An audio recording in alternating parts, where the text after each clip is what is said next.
warahmatullahi wabarakatuh. Halo sahabat RSUD Embung Fatimah Kota Batam, salam sehat. Selamat datang di podcast Cakap Sehat, Obrol-Obrol Sehat bersama saya Dr. Gigi Diora Islamai Tasya. Nah, teman-teman sahabat RSUD Embung Fatimah, pernah nggak sih merasakan ada gigi berlubang, sakit, terus akhirnya panik nih, jadi buru-buru nih pengen dicabut? Tuh, jangan ya dek ya.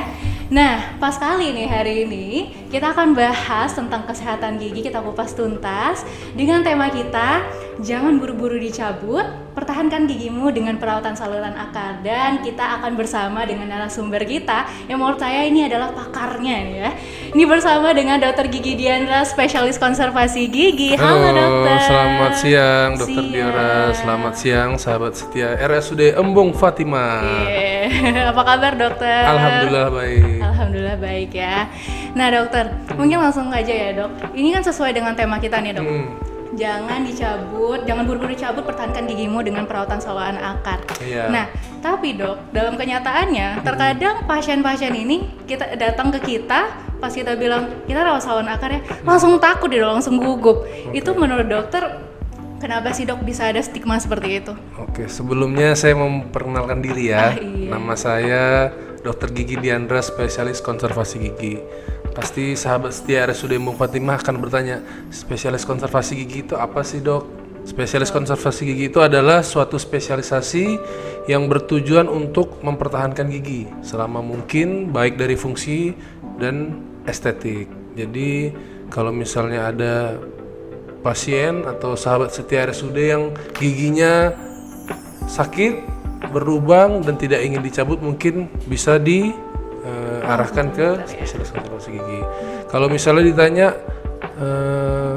kenapa sih dok kok dulu tuh sering sekali ya kalau misalnya gigi yang berlubang itu langsung dicabut. Mungkin seiring dengan ilmu yang semakin berkembang, teknologi dari alat dan bahan, sekarang itu alatnya sudah semakin canggih dan bahan juga semakin canggih. Terus dokter itu tidak pernah capek untuk edukasi ke pasien bahwa sebenarnya dengan gigi itu masih dipertahankan, pertama tentunya membantu kualitas hidup ke depan itu lebih baik. Jadi gigi yang masih ada dan masih bisa dipertahankan itu dapat menunjang kalau gigi depan mungkin percaya diri ya, jadi lebih percaya diri untuk tersenyum. Nah kalau gigi belakang tentunya untuk ngunyah, karena kan ya kalau misalnya kita makan sesuatu yang enak tetapi langsung ditelan kan tidak enak ya. Kurang lebih seperti itu dok. Seperti itu ya dok. Oke. Nah ada lagi nih dok, stigma dari masyarakat. Kalau misalnya sakit gigi cabut aja. Kenapa sih dok bisa muncul seperti itu? Nah ini sebenarnya kalau ditanya siapa yang salah, ya saya nggak mau salahin pasien, karena sebenarnya mungkin zaman dulu itu ya seperti acara podcast gini kan nggak ada ya. Jarang lah, jadi pasien tuh masih bingung lah, mungkin taunya ke puskesmas atau ke klinik, setiap ada yang sakit, wah udahlah giginya dicabut aja. Nah tapi dengan adanya sekarang tuh sosial media ya, pasien tuh bisa langsung googling ya. Jadi misalnya contohnya spesialis konservasi gigi di Batam, nah biasanya tuh yang muncul Dr. Diandra. Nah saya dulu lah. Baru yang dokter gigi yang lain. Jadi dengan adanya teknologi, tentunya pengetahuan pasien terhadap kondisi gigi itu makin banyak lah ya. Jadi menurut saya sangat normal kalau zaman dulu setiap gigi yang sakit itu dicabut. Nah sekarang tugas berat itu ada di dokternya. Betul. Nah, jadi kita mau jadi dokter yang ngambil jalan pintas, karena kan cabut itu akhir dari segalanya. Benar. Jadi kayak bunuh diri ya dok? Iya, gigi sakit cabut selesai.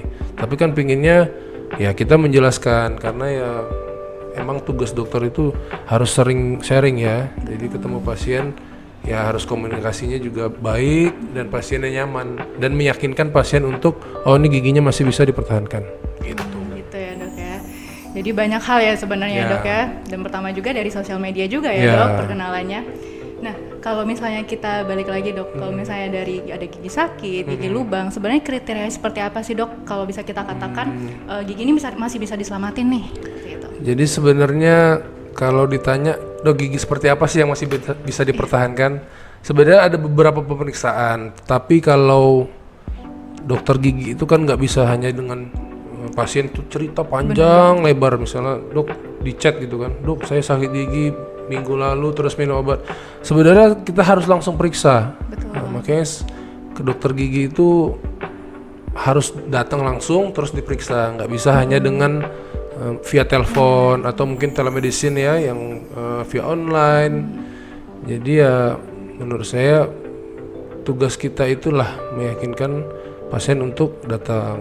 Jadi kalau ditanya kriterianya ya pasti pertama yang masih bisa dipertahankan itu gigi itu berlubangnya tidak lebih dari setengah kerusakannya ya. Jadi lubangnya masih kecil. Ya, terus mungkin rangsangan seperti apa dok kira-kira yang masih bisa nih langsung ditambal? Biasanya rangsangan ngilu yang terangsang dengan rangsangan dingin atau panas. Terus kalau rangsangannya hilang, terus giginya nggak sensitif lagi. Nah itu masih bisa ditambal. Tapi balik lagi itu cuma bukan acuan ya, tapi kriteria. Oh ini kira-kira gigi ini pada umumnya lah ya dok. Jadi harus langsung konsultasi ke dokter. Ya itu saya bilang tadi kontrol ke dokter tuh 6 bulan sekali lah minimalnya. Gitu. Jadi kriterianya banyak sekali ya dok. Nggak cuma kita cerita aja ya dok. Karena kadang ada juga pasien-pasien datang cerita langsung minta obat ya dok. Iya. Hampir semua kayaknya. Hampir semua seperti itu ya dok. Tapi dok, ini balik lagi nih. Dokter kan spesialis konservasi gigi. Nah dan biasanya banyak sekali perawatan, terutama dan perawatan saluran akar. Bisa diceritakan nggak sih dok, secara sederhana perawatan saluran akar itu seperti apa sih? Jadi gini, perawatan saluran akar itu suatu prosedur. Jadi kita merawat, kalau pasien bilangnya saraf ya, saraf gigi. Jadi yang kita rawat itu yang terinfeksinya. Jadi gigi itu tetap masih ada saraf karena ada pembuluh darah ya. Jadi gigi itu tetap masih hidup. Cuma yang dibersihkan itu yang terinfeksinya saja. Prosedurnya seperti apa dok? Ya nanti ada alat-alat khusus. Mungkin ya perlu beberapa kali kunjungan karena pasien yang datang ini kan jarang lah kalau misalnya sakitnya cuma sedikit atau mungkin dok ini ngilu-ngilu aja, jarang. Biasanya udah sampai bengkak ya. Betul. Terus nyut-nyutan gitu. Jadi ya emang ada beberapa tahapan lah sampai gigi itu nanti dikasih obat di dalam saluran akar dan akan ditinggalkan, terus terakhirnya baru kalau memungkinkan ditambal permanen. Ditambal permanen ya dok. Jadi banyak ya dok, bukan Banyak. hanya sekali kunjungan aja. Iya, beberapa kali. Beberapa kali kunjungan dan itu juga kita bersihkan ya dok. Iya. Dan menjadi pertanyaan juga nih, mitos atau fakta nih dok, katanya perawatan saluran akar itu sakit. Sebenarnya karena jadi gini, kalau dibilang sakit tergantung sumber infeksinya, tergantung infeksinya. Kalau misalnya datang kondisinya nggak parah, biasanya pada saat lakukan perawatan tidak ada terasa sakit. Tapi kalau misalnya ada sakit pun kita bisa lakukan bius lokal ya. Jadi banyak cara, karena kan pilihannya pingin sembuh atau pingin sakit terus. Jadi kalau sahabat setia RSUD Bung Fatimah ini merasakan hal seperti itu, jangan bingung karena sekarang jaminan asuransi kan banyak. Betul. Jaminan kesehatan ya. Kalau di RSUD Bung Fatimah kan hampir semua pasien kan BPJS. Jadi ya sudah sangat mudah lah ya. Betul. Gitu. Karena banyak juga yang mungkin di luar sana nggak tahu nih dok, ternyata diklaim juga sama BPJS ya dok, bukan hanya untuk umum doang ya. Nah kalau misalnya nih dok, gigi dalam perawatan terus tiba-tiba si pasiennya udah ngerasa udahlah udah nggak sakit lagi, tiba-tiba dia pergi nih dok, udah nggak datang lagi kunjungan, itu ada dampaknya nggak sih dok untuk kedepannya? Jadi perawatan saluran akar ini perawatan yang panjang ya. Jadi setelah selesai perawatan pun masih ada perawatan masih ada. lagi ya, Jadi selama kita hidup gigi itu harus dirawat. Itu gigi yang sehat. Nah, kebayang nggak kalau gigi ini sudah terinfeksi dan kena perawatan. Jadi emang kondisi ini agak sulit ya, karena pasien kan kalau udah sembuh, udah minum obat, lupa ya dok, ya lupa udah sembuh. semua. Terus kesibukan dan lain-lain kan kita nggak bisa cegah ya. Cuma ya saya selalu bilang ke pasien, kita harus bertanggung jawab dengan gigi kita. Kalau saya ini sebatas ketemu perawatan, ngobrol-ngobrol, cuap-cuap, udah selesai kan. Cuma pasien pulang saya nggak bisa, Bu. Bener. Jangan dipakai ngunyah keras-keras ya. Nggak bisa. Iya, Jadi betul. yang sembuh banyak, yang sakit ada, yang setengah sembuh, setengah Ada sakit juga ada. Jadi pasien semua bermacam-macam. Cuma ya yang penting kita sampaikan dengan baik dan sesuai. Dan pesan saya setelah selesai perawatan ya kita juga harus bantu dengan doa ya. Bantu dengan doa juga ya dok. Iya. Selain dari diri bantu doa juga. Makanya saya nih doa saya kenceng kalau udah selesai perawatan tuh harus tersampaikan. Harus tersampaikan ya Gitu. dok. Jadi karena juga pasiennya juga bukan sedikit ya dok, Iya. perawatan saluran akar. Nah, kalau misalnya nih dok perawatan saluran akar sendiri, itu kalau kata dokter tadi kan ada yang multi visit, berarti Iya. beberapa kali kunjungan. Tapi ada nggak sih dok beberapa kondisi yang misalnya pasiennya mau cepet-cepet nih, ada nggak sih dok bisa langsung satu kali kunjungan selesai gitu? Sebenarnya kalau kalau misalnya satu kali kunjungan itu bisa. Cuma balik lagi ya, alat dan bahannya harus mendukung. Terus sumber infeksinya juga harus kita lihat. Kalau emang ternyata pasien nggak ada keluhan dan nggak ada kondisi yang bengkak ya, mungkin gusinya satu kali kunjungan bisa.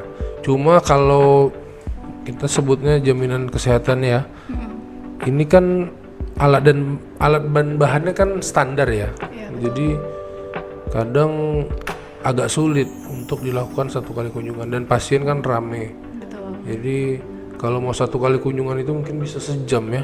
Kalau misalnya ada 20 pasien aja dok, Nah, sejam 20 udah jam. 20 jam juga ya. Udah Jadi banyak ya juga. emang agak sulit. Iya. Cuma bisa dilakukan. Ada beberapa pasien mungkin kalau alat dan bahannya mendukung Bisa kita ya, bisa lakukan. Cuma ya harus banyak pertimbangan ya. banyak pertimbangan. Konsen ke pasien, terus ya lihat pasiennya. Misalnya dok saya bulan depan nih udah pindah. Iya. Terus kita lihat oh ini kayaknya bisalah kita tangani dengan obat yang bagus dan alat yang mendukung ya. Betul. Berarti sesuai kondisi juga ya, Ya, dok, dari kondisi. pasiennya. Jadi nggak bisa juga kita mau cepet tapi misalnya lagi bengkak ya nggak Ya, bisa juga ya dok dalam susah satu kali juga. ya dok. Oke. Nah nanti kan perawatan saluran akar itu kan dok akan ditutup nih ceritanya, akan ditumpat ya atau ditambal. Nah tambalan ini ada nggak sih dok tips dan triknya untuk jaga biar gigi ini tetap awet nih, jangan sampai pecah ataupun rusak? Jadi gini, kalau gigi setelah perawatan saluran akar itu emang rentan pecah ya. Jadi yang datang ini kan biasanya lubangnya udah besar. Jadi kebayang nggak lubang lebih besar daripada gigi yang tersisa. Jadi kadang saya kalau disarankan, dok masih bisa dipertahankan nggak? Karena datang ke konservasi gigi dan rujukan BPJS-nya untuk dipertahankan ya, saya biasanya coba semaksimal mungkin. Tapi kalau mungkin nanti suatu saat pecah atau ya minimal bisa digunakan lah untuk sementara waktu ya. Tapi yang nggak pecah juga banyak masalahnya. Jadi kalau ditanya dok, kira-kira bertahan berapa lama? Nah ini kan pasien sering nanya ya. Betul dok. Kalau secara teorinya sih 2 tahun. 2 tahun ya dok. Cuma kan 2 tahunnya yang kita Pemakaiannya baca, juga ya, iya dok. kan. Mungkin 2 tahunnya dia meneliti orang bule misalnya, makannya kentang. Makannya kentang ya Ya dok. kan kalau di sini kan nggak bisa. Kalau tergigit gonggong dia kan pecah juga dia. ya, dok, Iya, kalau orang bule kentang mashed potato kan, kentang rebus. Lembut-lembut ya Lembut-lembut dok. kan. Ya jadi mungkin hal-hal seperti itu harus diperhatikan juga ya. Jadi apa yang kita makan tuh ya kadang sangat mempengaruhi dari kondisi si tambelannya. Gitu. Jadi dari kitanya juga ya dok, Ya. cara perawatannya juga. Jadi bukan hanya udah ditambal, udah bagus, nggak mungkin juga ya Ya. dok, harus tetap dirawat. Oke, dari dokter sendiri ada cerita nggak sih dok, misalnya dari pengalaman dokter dari praktek sehari-hari nih, Ya, ya, misalnya ada pasien awalnya datang, udah dibikin nih jadwal, tiba-tiba dia udah nggak datang, tiba-tiba dia datang lagi, udah setahun kemudian udah rusak, udah nggak bisa diapa-apain, ada nggak sih dok seperti itu? Banyak itu. Banyak ya dok. Boleh Jadi- dok diceritain? Jadi sebenarnya makanya pentingnya rekam medis itu di rumah sakit itu kan kita bisa melihat ya.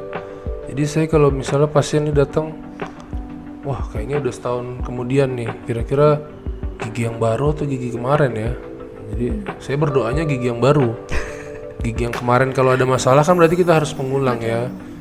Nah biasanya rata-rata ada yang baru, ada yang kemarin. Tapi yang baru biasanya yang kemarin saya periksa juga. Bisa juga ya dok. Tapi ya bisa sangat memungkinkan juga untuk sakit lagi. Bisa ya dok? Bisa, karena kalau di ini ya yang saya pelajari itu perawatan saluran akar ini perawatan yang nggak terprediksi. Jadi abu-abu lah, dalam artian ya emang ada obat yang bisa membunuh bakteri itu. Cuma saya berkeyakinan bahwa ada bakteri yang mungkin karena sudah terlalu lama dia nggak bisa hilang. Jadi tetap aja Jadi dia tetap ada. Cuma sekarang kita harus melawannya seperti apa ya? Mungkin dari nutrisi, terus dari vitamin, daya tahan tubuh. Makanya kadang ada pasien yang udah dirawat saluran akar kok kadang-kadang seminggu tuh kadang sekali bisa kumat ya dok. Kumatnya cuma dalam hitungan detik. Cuma karena nyeri yang hebat, jadi beranggapan bahwa mungkin perawatannya nggak maksimal. Cuma setelah ditelusuri ternyata pasiennya wah kayaknya lagi begadang atau mungkin kurang sehat gitu. Berarti dari kondisi badan juga ya dok, bukan hanya gigi aja tuh teman-teman. Jadi harus diperhatikan juga nih. Jadi bukan hanya dari giginya aja, tapi dari kondisi kita juga. Nutrisi juga harus ya dok. Harus sangat membantu dan mendukung. Sangat membantu dan mendukung tuh seperti Saya itu. minum dulu ya. Boleh, minum dulu dong. Tenang dok. Lanjut Oke, boleh. lanjut ya dok ya. Nah, dok, balik lagi nih. Tadi temanya tadi jangan buru-buru dicabut. Kenapa sih dok kalau misalnya dicabut ada nggak sih dok dampak dalam jangka panjangnya sebenarnya? Jadi gigi itu kalau misalnya dicabut ya dan tidak digantikan. Jadi saya selalu pesan ke pasien tuh kalau mau cabut tapi gigi itu harus digantikan karena yang pasti gigi itu pertama gigi yang hilang itu gigi tetangganya akan bergeser ke daerah gigi yang hilang, terus gigi lawannya akan turun kalau misalnya gigi bawah yang hilang. Nah tentunya hal ini kalau kehilangan satu gigi mungkin nggak terlalu berdampak ya, tapi tetap juga salah. Karena kalau gigi belakang ya mungkin lama-kelamaan pipinya jadi kempot ya, kalau gigi depan ya pasti ompong. Jadi banyak cara juga dok, nanti setelah dicabut mesti diapain, bisa gigi palsu lepasan atau yang cekat. Sekarang udah banyak lah ya pilihannya ya, cuma tinggal pasien mau atau tidak untuk melanjutkan perawatan. Karena ya sebagus-bagusnya gigi palsu ya pasti lebih nyaman gigi asli ya. Benar, Gitu. betul dok. Jadi memang harus dijaga banget ya dok. Iya. Karena yang tadi dia dari awal tadi kalau gigi udah dicabut itu udah bunuh diri ya dok bagi Iya. dokter gigi ya. Tapi ada nggak sih dok kalau misalnya dari dokter sendiri sampai akhirnya pasiennya harusnya dicabut atau misalnya dalam perawatan ternyata dilihat nih dari kondisi giginya, aduh nggak bisa lagi ternyata dilanjutkan. Ada nggak sih dok seperti itu? Ada banget. Saya biasanya kalau perawatan pertama saya selalu bilang, Bu ini kita coba rawat dulu. Kalau ternyata nanti misalnya giginya harus dicabut, mungkin di kunjungan ketiga atau keempat ternyata semakin sakit, ya ibu harus siap. Tapi kalau ibu cabut dari awal juga nggak bisa karena dikategorikan kondisi giginya masih memungkinkan untuk dirawat. Jadi sebenarnya beban juga ya. Beban ya dok. Karena sebenarnya juga dokternya sendiri pengennya mempertahankan ya dok, bukan langsung mencabut-cabut aja. Karena ya emang kalau umum kan biayanya lumayan ya. Cuma ya menurut saya emang gigi ini harus jadi prioritas ya. Benar. Karena biasanya pasien datang udah keburu sakit duluan ya dok, bukan malah saat sehat udah dicek, enggak ya dok. Biasanya udah sakit baru datang gitu. Betul. Nah, ada nggak sih dok kayak kebiasaan, misalnya kebiasaan kecil yang biasanya dianggap sepele sama masyarakat, ternyata berdampak besar ke gigi kita? Ya paling sederhana berapa kali sikat gigi lah ya. Kadang ada yang jawab 4, 5, ada yang sekali. Ada yang sekali. Ya, jadi mungkin dari hal standar pertama pemilihan sikat gigi, terus pemilihan pasta gigi, penggunaan obat kumur, terus lidah jangan lupa disikat, kontrol rutin 6 bulan sekali, terus makan buah. Makan buah sayur ya? Iya, buah sayur, air putih.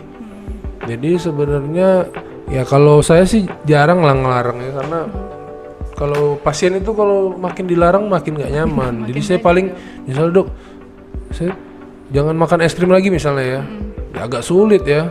Sulit ya? Iya, dok, jadi mungkin setelah makan es krim ya minum air putihnya lebih banyak. Oh, Tapi sebenarnya kalau rutin ya, saya punya pasien tuh umur 80 tahun.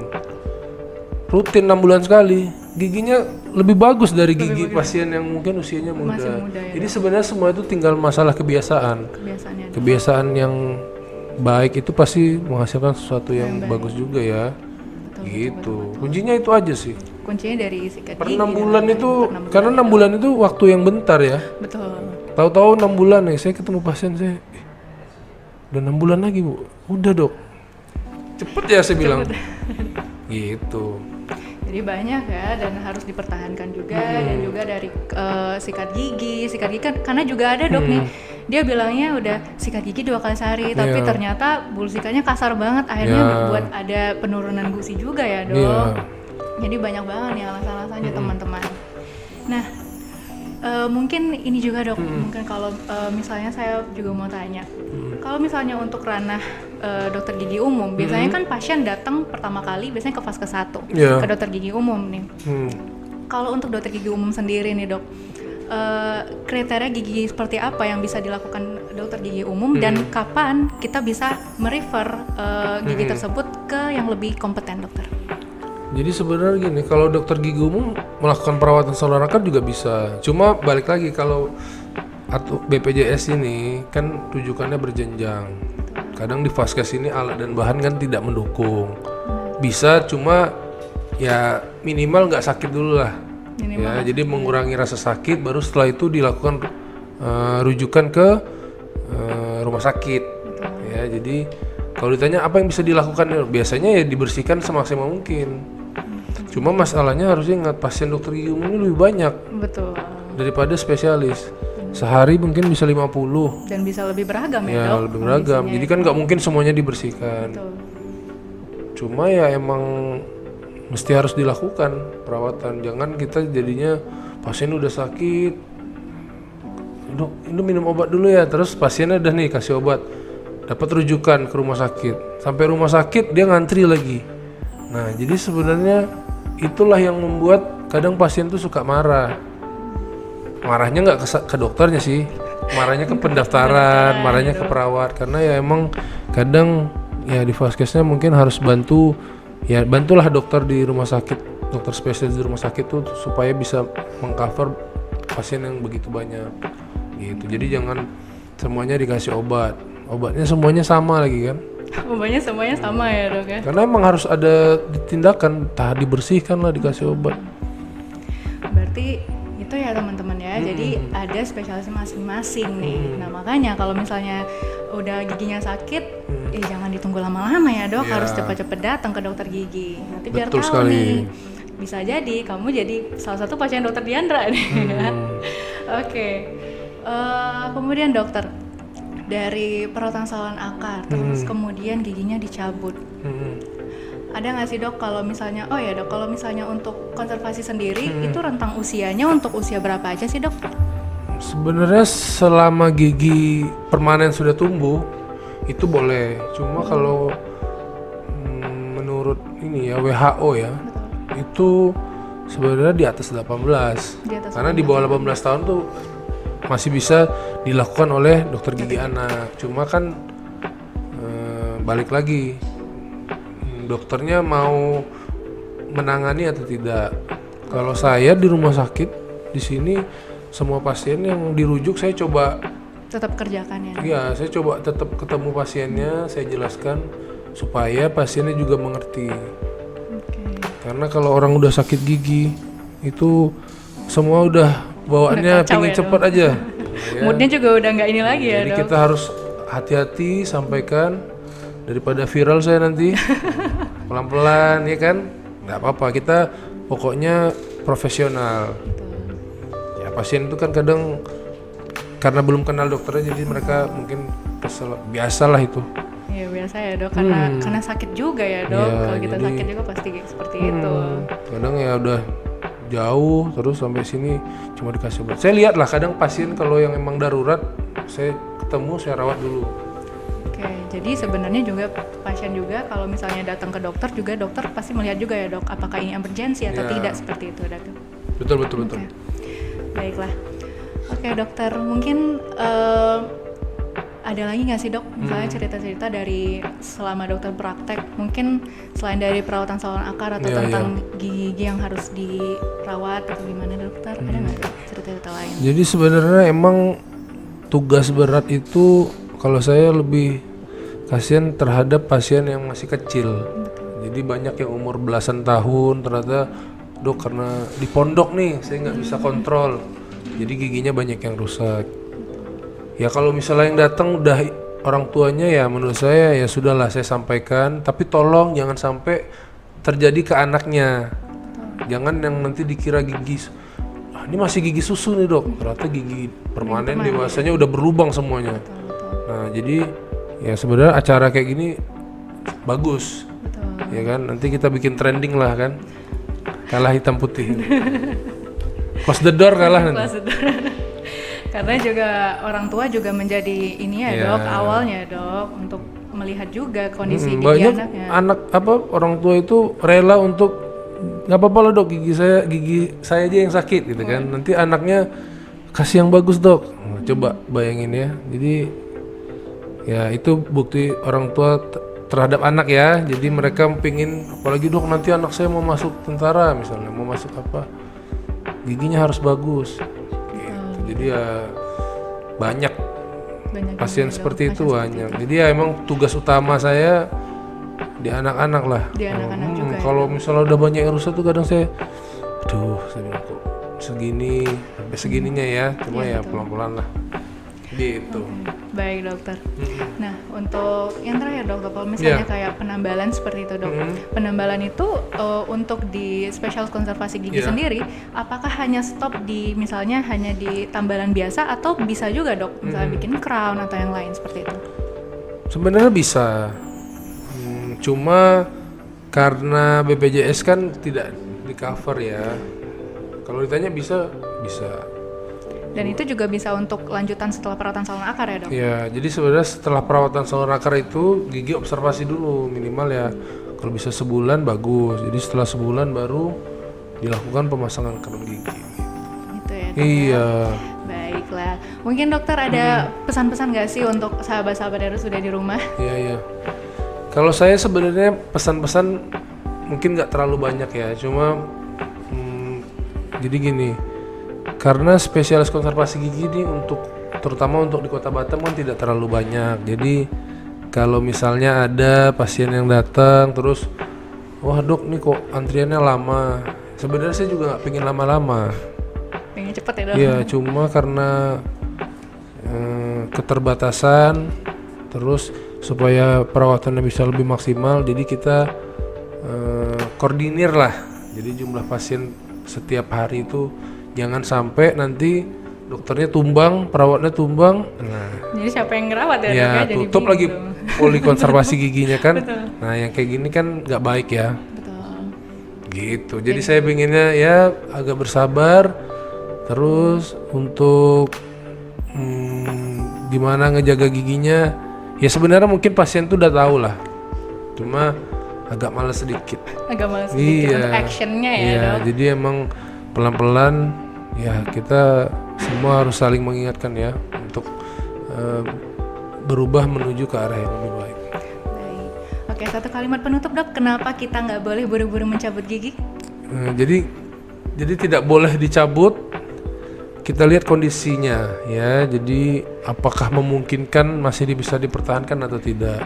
Cuma kalau saya karena bidang saya ini mempertahankan, pasti saya berusaha untuk memberikan kesempatan kedua ke giginya ya. Jadi kesempatan itu nggak cuma untuk manusia ya, gigi itu harus diberikan kesempatan supaya gigi ini bertahan lebih lama. Tentunya dengan kondisi dan perawatan yang harusnya lebih maksimal gitu ya. Kayaknya ada ini tadi tuh, ada troli jatuh. Ya, pokoknya selalu sehat untuk kita semua. Pokoknya pesan saya, pasien RSUD ini saya yakin pasien yang semua punya semangat untuk hidup lebih baik ya. Lebih baik ya dok. Bukan hanya hidup dari kondisi tubuh aja, tapi giginya juga harus diperhatikan. Gitu. Jangan- Salam sehat. Salam sehat tuh, jangan tubuh doang tapi gigi Iya. juga.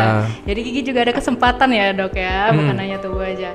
Nah mungkin dok untuk teman-teman RSUD yang misalnya mau datang untuk Iya. konsul ke dokter itu bisa di mana sih dok? Kalau saya tuh praktiknya Senin sampai Jumat. Senin sampai Jumat Ya, kalau dari sore lah. dari sore ya dok. Dari sore sampai dengan selesai. Ya, jadi kalau biasanya pasien baru dapat rujukan, saya usahakan untuk bisa terima lah. Kalau misalnya nggak terlalu banyak, kita ketemu dulu, nanti saya periksa, baru dijadwalkan selanjutnya. Makan selanjutnya tuh Senin sampai Jumat sore hari. Kalau misalnya mau konsultasi ke dokter Diandra boleh langsung ke Poli Gigi RSUD Umbul Fatimah Kota Batam ya. Oke, nah sahabat RSUD, jadi dari obrolan hari ini kita udah dapet ini. Jadi gigi itu berharga, jadi harus dipertahankan sebisa mungkin. Nah jadi kalau misalnya udah giginya udah ngilu-ngilu, udah sakit-sakit, tuh langsung ke dokter gigi, jangan ditunda-tunda. Jadi harus ke dokter gigi dulu ya dok, Iya. konsultasiin dulu baru kita tahu nih, ini bisa di dokter gigi umum aja atau ternyata harus ke spesialis, salah Iya. satunya ke dokter gigi Diandra. Oke, baiklah, terima kasih dokter Ya, sama-sama. Diandra atas waktunya. Dokter Diora. Iya dok, semoga ya dok dari obrolan kita hari ini bisa ngubah mindset juga ke Iya. teman-teman RSUD bahwa gigi itu penting ya dok. Ya, Dan bukan hanya kesempatan pertama, tapi kesempatan berikutnya juga. Betul Baiklah, sekali. terima kasih. Saya Dr. Gigi Diora Salmetasya pamit undur diri. Dan jangan lupa untuk menyaksikan kembali podcast selanjutnya. Terima kasih. Assalamualaikum warahmatullahi wabarakatuh.